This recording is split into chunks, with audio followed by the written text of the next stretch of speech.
Cet artisanat, je suis née dedans en fait, hein, vraiment, depuis mes premiers souvenirs. Moi, je mangeais de la terre quand j'étais petite. Donc j'ai souvenir de la terre dans les dents en fait. La maison Georges, on va dire que ça a commencé en 1926, quand mon arrière-grand-père Émile a repris la faïencerie de ses patrons en fait. Ce qui est drôle, c'est que depuis mon arrière-grand-père, qui travaillait avec son épouse, tout le monde a travaillé en couple. Jean-Pierre Georges était faïencier. Et à Nevers, moi je suis de Nevers, donc je connaissais, du moins je croyais connaître la faïence de Nevers. Je ne connaissais pas le nom des familles des faïenciers. Donc pour moi c'était de la faïence de Nevers que ma mère aimait bien, mais bon, sans plus les grands-parents. Donc c'est une rencontre un petit peu forcée quand même, hein, par l'entremise, si je puis dire, de madame.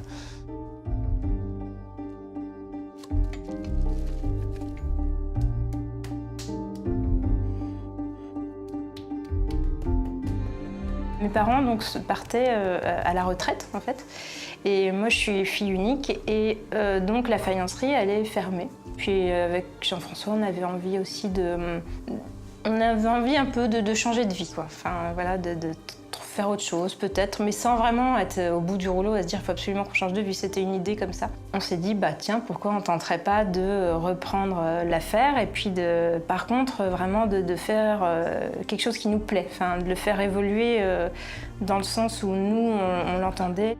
Quand on s'est posé la question, on est venu ici souvent et donc le papa de Carole devait se dire tiens, bah, il commence à s'y intéresser, c'est bizarre. Donc il a fallu qu'on regarde un peu comment ils font et tout. Donc c'était plutôt des mini-stages avec Jean-Pierre Georges, donc le papa.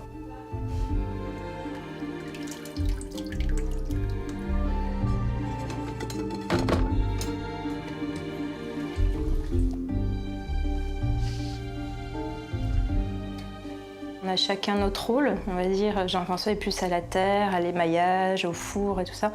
Et moi, je suis plus à la décoration et puis à la communication. On revendique tous les deux la direction artistique, ceci dit. Les idées viennent de nos deux cerveaux, en balade ou en discussion le soir, comme ça. On prend beaucoup de photos de ce qu'on aime, de ce qui nous plaît, dans la nature ou partout.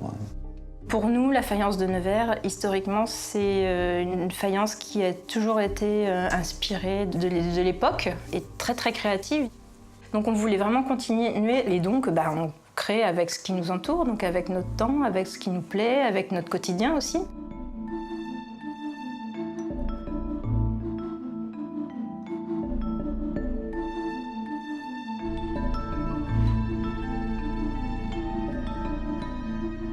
Je dis souvent que je fais des supports pour Carole, hein, donc ça ne me dérange pas de faire des belles assiettes, moi, toutes blanches. Donc la plus-value de notre travail, c'est le décor, c'est clair, hein, c'est le travail de Carole. Mais moi maintenant, j'hésite pas du tout à dire à Carole, au début je n'osais pas, hein, à dire à Carole mon avis sur la composition de l'image, le traitement, les couleurs, voilà, et puis elle de son côté pareil.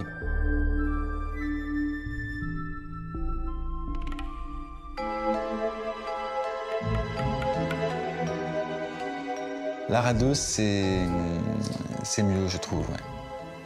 Moi, je trouve que oui. Moi, je pourrais pas travailler seul, j'arrête. Ou alors, je chercherai un atelier avec des gens, parce que c'est ça que j'aime bien aussi, c'est que ça communique beaucoup, là. Ah bah oui, c'est forcément mieux, parce que l'art à deux, parce que y a un répondant, il y a un échange. Ça correspond vraiment à ce que j'avais envie. Donc l'organisation, l'artistique, le technique, non, tout ça, ça fait un paquet, je regrette pas.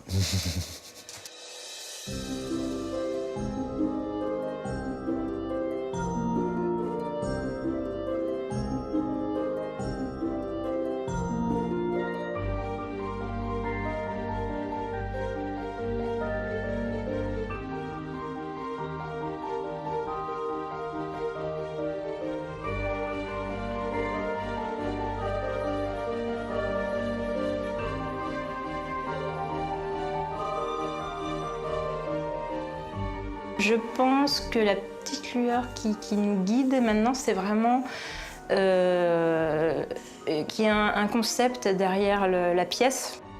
On raconte vraiment une histoire, je pense, et c'est ça qui nous fait vraiment dire que c'est quelque chose qui peut marcher parce que ça nous plaît, puis c'est pas juste de la déco, quoi. Voilà.